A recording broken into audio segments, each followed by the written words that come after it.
Have you ever read the words, "Jacob I loved, but Esau I hated," and wondered, why? How could God hate Esau? Was it because Jacob was more righteous? Was it because Jacob was simply chosen from birth? Or is there something much deeper hidden in the story? Today, I want to show you something powerful. Because this story is not just about two brothers. It is about destiny, spiritual value, and the danger of trading eternal rewards for temporary satisfaction. And if we are honest, many of us are making Esau's mistake every single day. Let's begin. The story starts in Genesis with Isaac's two sons, Jacob and Esau. Esau was the firstborn. By natural order, the blessing belonged to him. The birthright was not just inheritance. It was spiritual authority. It was covenant inheritance. It was destiny. It was the right to stand first in the lineage of promise. This was a sacred thing. But one day Esau came back from the field, tired, hungry, and exhausted. Jacob was cooking pottage, some stew, some porridge, and Esau said something shocking, and he said, "Give me some of that food." Jacob then said, "Sell me your birthright." Now pause there. This is the moment everything changed. Esau was hungry, yes, but hunger does not kill immediately. He was not about to die that moment, yet he said, "What use is my birthright to me?" Think about that. He reduced something eternal to something worthless. He treated destiny like it had no value. He chose what would satisfy him now over what would bless him forever. And that is the heart of the matter. The problem was not just that he sold it. The problem was that he trivialized what God considered sacred. He despised his birthright. Once he sold it, spiritually something changed. Though he was naturally the firstborn, spiritually he had transferred that right. That is why when the blessing later came, Jacob stood in the position of firstborn rights. Because in the spiritual realm, Esau had already surrendered it. This is why this story is so deep. Many people think Jacob merely stole the blessing. But the truth is, Esau had already first sold his right to it. He had already invalidated his position. Then the Bible later explains this even more clearly in Hebrews chapter 12, verse 16 and 17. It says, "Lest there be any fornicator or profane person as Esau, who for one morsel of meat sold his birthright." Notice that word, profane. Why would the Bible use such a strong word?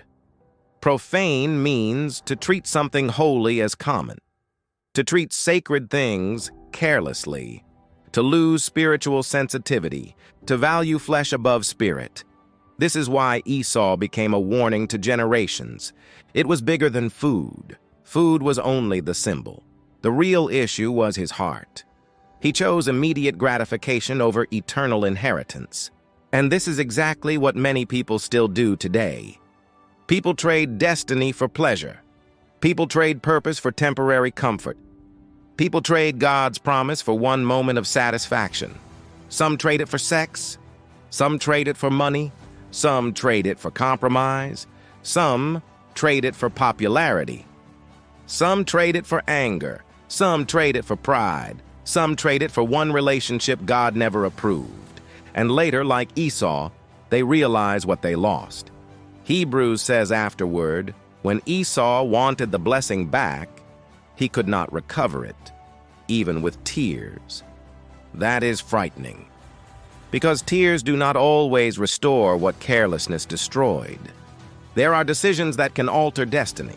This is why the Bible warns us through Esau's life. Now let's go deeper into the statement. Jacob I loved, Esau I hated. This phrase appears in Malachi and is later quoted in Romans. This is often misunderstood. One powerful way to understand it in the context of our life. God saw the values of both hearts. Jacob valued the blessing. Esau despised it. Jacob pursued covenant inheritance. Esau pursued appetite. Jacob was hungry for destiny. Esau was hungry for the flesh. One desired promise. The other desired instant relief. So what separated them was not merely birth, it was what they valued. And that still speaks to us today. What do you value? Do you value God's call over temporary pleasure? Do you value purity over momentary satisfaction? Do you value purpose over convenience? Because every day, life presents us with the same bowl of porridge. The enemy still offers quick satisfaction. One compromise. One sin, one pleasure, one shortcut, one secret, one moment. And many people are exchanging their spiritual inheritance without realizing it. That relationship may be your bowl of porridge. That immoral act may be your bowl of porridge. That decision to disobey God may be your bowl of porridge. The enemy never comes first for your life. He first comes for your values. Because once your values collapse, destiny follows. Esau's tragedy was not hunger. It was that his hunger was stronger than his revelation. And that is the warning for us. Never let temporary needs make permanent decisions. Never let the flesh decide what the spirit should preserve. This is why self-control is so important. This is why holiness is important. This is why discipline is important. Because what feels urgent now may cost you what is eternal. So before you make that decision, ask yourself, am I selling my birthright? Am I exchanging something sacred for something temporary? Am I choosing momentary pleasure over divine reward? Because some things, once lost, are difficult to recover. Let Esau's life be a warning. And let Jacob's hunger for blessing inspire you. Choose the eternal. Choose destiny. Choose God. Don't trade tomorrow's glory for today's appetite. God bless you.